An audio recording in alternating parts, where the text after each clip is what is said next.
साल 2020 का आगाज तो शानदार रहा था, मगर जनवरी के आखिरी सप्ताह में कोरोना का पहला केस भारत में आया। फिर इसके बाद 2 साल पूरी दुनिया थम गई, जिंदगी पूरी तरह से बदल गई, लाखों लोगों की जान चली गई। मगर तब हमारे पास इस बीमारी का कोई तोड़ नहीं था। हम इसके लिए किसी भी तरह से तैयार नहीं थे। नमस्कार, मेरा नाम विनीत त्रिपाठी है और अपना भारत टाइम्स देख रहे हैं। भारत में एक बार फिर से कोविड-19 अपने पैर पसारता जा रहा है, मगर हमको बिल्कुल भी डरना या डराना नहीं है। फेक न्यूज से बचना है। गलत और व्हाट्सएप यूनिवर्सिटी से निकली जानकारी कोरोना से भी ज्यादा घातक है और देश भर में पैर पसार रही है। आज हम आपको इस वीडियो में सभी तरह के सवालों के जवाब देने की कोशिश करेंगे। देश भर में कोरोना वायरस के 1000 से ज्यादा केस हो चुके हैं। भारत के अलावा दक्षिण पूर्व एशिया के कुछ देशों में भी ये दोबारा से उभर रहा है। हालांकि एक्सपर्ट्स का कहना है कि इसको लेकर पैनिक करने की आवश्यकता बिल्कुल भी नहीं है।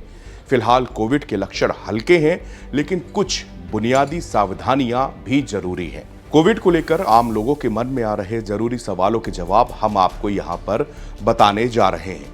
पहला सवाल यह है कि कोविड-19 के मामले फिर से अचानक क्यों बढ़ रहे हैं। हम अब उस दौर में हैं जहां SARS-CoV-2 कोविड-19 का जो वायरस है अन्य श्वसन वायरसों की तरह व्यवहार कर रहा है। इसमें मौसम का उतार चढ़ाव, क्षेत्रीय बदलाव, दोबारा संक्रमण की लहरें देखने को मिल रही हैं। मामले बढ़ने का मुख्य कारण है कि पहले हुए संक्रमण या वैक्सीन से मिले सामूहिक रोग प्रतिरोधक क्षमता, जिसको आप हर्ड इम्यूनिटी कहते हैं, वो कम हो रही है। कई लोग जिन्हें शुरुआती लहरों में वैक्सीन लगी थी, उनके 1 साल या उससे ज्यादा समय के बाद बूस्टर डोज नहीं लिया। वैक्सीन या प्राकृतिक संक्रमण से मिली रोग प्रतिरोधक क्षमता समय के साथ कमजोर पड़ती है, जिसके दोबारा हल्का संक्रमण हो सकता है। इसके अलावा महामारी के दौरान या बाद में पैदा हुए छोटे बच्चों का एक समूह है जो ना तो वायरस के संपर्क में आया और ना ही वैक्सीन लिया है। ये समूह आसानी से वायरस की चपेट में आ सकता है और इसे फैला भी सकता है।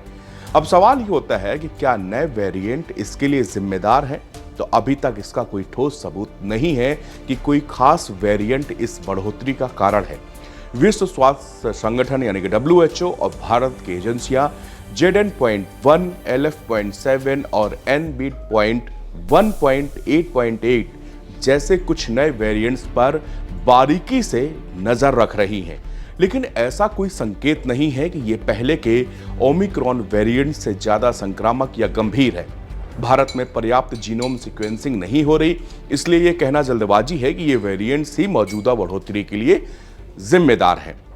अब सवाल ये उठता है कि हाल के मामले कितने गंभीर हैं। वैश्विक और भारतीय आंकड़ों से पता चलता है कि LF.7 और NB.1.8.1 जैसे वेरिएंट्स पहले के ओमिक्रॉन वेरिएंट्स की तुलना में ज्यादा संक्रामक या रोग प्रतिरोधक क्षमता को चकमा देने वाले नहीं हैं। ज्यादातर मरीजों में हल्के फ्लू जैसे लक्षण दिख रहे हैं। ये वेरिएंट्स जो हैं ज्यादा संक्रामक लेकिन कम घातक हैं, जो वायरस के समान स्थिति यानी कि एंडेमिक की ओर बढ़ने का संकेत है। अस्पताल में भर्ती होने या गंभीर मामलों में बढ़ोतरी बिल्कुल भी अभी नहीं देखी जा रही, जो तब होता है कि अगर कोई खतरनाक या नया वेरिएंट फैल रहा होता। गंभीर मामले ज्यादातर बुजुर्गों या गंभीर बीमारी से जूझ रहे जैसे मधुमेह, फेफड़ों की बीमारी, हृदय रोग, इन लोगों तक ही अभी ये सीमित है। अब सवाल उठता है कि इसके लक्षण क्या हो सकते हैं। WHO और भारतीय अधिकारियों के मुताबिक ये वेरिएंट्स ज्यादातर मामलों में हल्की, अपने आप में ठीक होने वाली बीमारी पैदा कर रहे हैं। लक्षण बिल्कुल सामान्य फ्लू या दूसरे सांस संबंधित संक्रमण जैसे RSV से मिलते जुलते आम लक्षण, जैसे हल्का बुखार आना, सूखी खांसी, गले में खराश, नाक बहना या चोक हो जाना, बंद हो जाना, थकान, शरीर और जोड़ों में दर्द, कुछ मामलों में सिर दर्द या हल्की पेट से संबंधी समस्याएं हो रही हैं। पहले और अब में क्या बदल गया है? पहले के वेरिएंट्स में स्वाद या गंध का चले जाना आम हो गया था, लेकिन अब ये लक्षण ज्यादातर मामलों में नहीं हो रहा। सांस लेने में तकलीफ, ऑक्सीजन की कमी या निमोनिया जैसे गंभीर लक्षण अब ये बहुत कम देखे जा रहे हैं। खासकर वैक्सीन ले चुके या पहले संक्रमित हो चुके लोगों में बिल्कुल भी नहीं है। ज्यादातर मरीज 3 से 5 दिनों में घर पर ही ठीक हो रहे हैं। पर्याप्त पानी, पैरासीटामोल और आराम से लक्षणों को नियंत्रित किया जा सकता है। एंटीवायरल दवाएं केवल उच्च जोखिम वाले या कमजोर रोग प्रतिरोधक क्षमता वाले मरीजों के लिए ही जरूरी है। अब सवाल उठता है कि अगर ये इतना हानिकारक नहीं है तो फिर जोखिम में कौन है? कुछ ग्रुप्स को अभी भी कोविड-19 से बेहद सावधान रहने की आवश्यकता है, भले ही ये हल्का हो।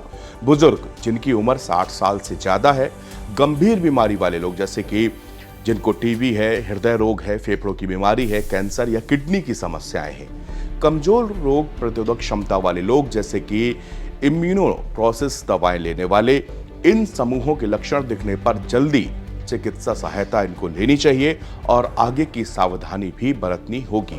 अब हमें आगे क्या करना चाहिए? सबसे बड़ी बात है सावधानी बरतें, मास्क जरूर पहने, भीड़ भाड़ वाली जगहों पर खास तौर से आप मास्क पहने, हाथ नियमित धोना है, नियमित रूप से साबुन से हाथ वायरस से बचाव का एक आसान तरीका है। लक्षणों पर नजर रखें, अगर आपको बुखार, खांसी या थकान जैसे लक्षण दिखे तो तुरंत टेस्ट करवाएं और खुद को आइसोलेट भी करें। उच्च जोखिम वाले लोग सतर्क रहें, बुजुर्गों और गंभीर बीमारियों वाले लोगों को इस पर खास ध्यान रखना चाहिए। स्वास्थ्य सेवाओं पर भरोसा करें, अगर लक्षण गंभीर है तो तुरंत डॉक्टर से परामर्श करके और अपना ट्रीटमेंट स्टार्ट करें। लेकिन इसके साथ ही आप सोशल मीडिया और व्हाट्सएप पर दिखाई जाने वाली या बताई जाने वाली जानकारियों पर बिल्कुल भी भरोसा ना करें।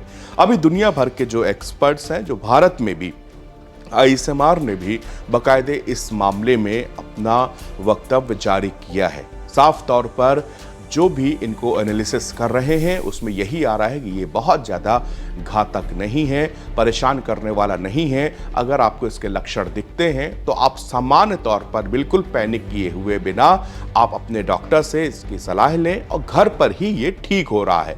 लेकिन इसको लेकर जो गलत जानकारियां फैलाई जा रही हैं वो कोरोना से भी ज़्यादा भयावह है।